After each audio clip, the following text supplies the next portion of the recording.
गुड्डू भैया वो देखो ना कैसन बड़ा पुरछा मकल जा रहे है। हाँ यार ये की है भाई? लगो हमार पुरानका मालवा है वो। हाँ यार चल तू देखल जाओ। चल चल चल हेगे अरे की होला रे आएंगे ई तोरा के टिक देल को। अच्छा ये से तोर फोन में बीज बतावो ना। अरे देख ले या फोन नहीं करिए अब हमार शादी हो गले है। तोरा से अच्छा माल पटाई लेबो।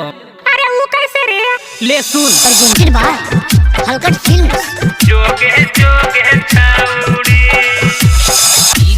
जोगे छाउड़ी अगर तोरो से नीमन माल हम पटाइए ले बाउके। Mix by Parveen Guddu. बिना बतैले शादी कोइनी ठीक न कोइनी गे जोगे छाउड़ी। बिना बतैले शादी कोइनी ठीक न कोइनी गे जोगे छाउड़ी। अगर तोरो से नीमन माल हम पटाइए ले बाउगे जोगे छाउड़ी। अगर तोरो से नीमन माल हम पटाइए ले बाउगे जोगे छाउड़ी। बिना बतैले शादी कोइनी ठीक न कोइनी गे जोगे छाउड़ी। बिना बतैले शादी कोइनी ठीक न कोइनी गे जोगे छाउड़ी।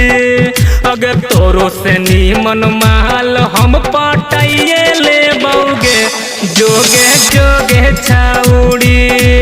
अगर तोरो से नीमन माल हम पटाइए ले बाउगे जोगे छाउड़ी।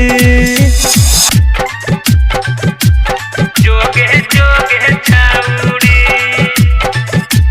जोगे छाउड़ी अगर तोरो से नीमन माल हम पटाइए ले बाउके।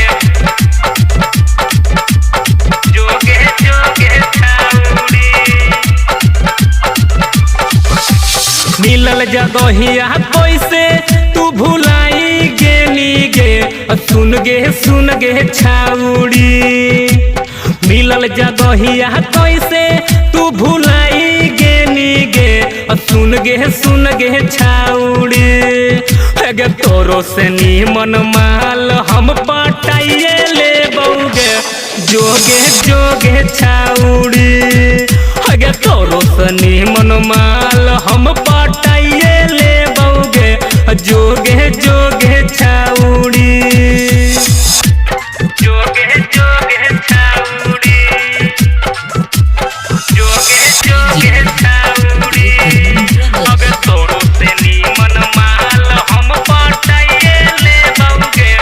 जोगे छाउड़ी हमरा के छोड़ के सैया के संग में खुश न रहमी गे सुन गे छाउड़ी। हमरा के छोड़ के सैया के संग में खुश न रहमी गे सुन गे छाउड़ी। अगर तोरो से नीमन माल हम पटाइए ले बाउगे जोगे छाउड़ी। अगर तोरो से नीमन माल हम पटाइए ले बाउगे जोगे छाउड़ी। जोगे छाउड़ी जोगे छाउड़ी अगर तोरो से नीमन माल हम पटाइए ले बाउके। जोगे छाउड़ी हमर कोइल का सोनू के कोइल में फर्क पैनी गे सुन गे छाउड़ी। हमर कोइल का नीतीश के कोइल में फर्क पैनी गे सुन गे छाउड़ी। अगे तोरो से नीमन माल हम पटाइए ले बाउगे जोगे छाउड़ी। अगर तोरो से नीमन माल हम पटाइए ले बाउगे जोगे छाउड़ी।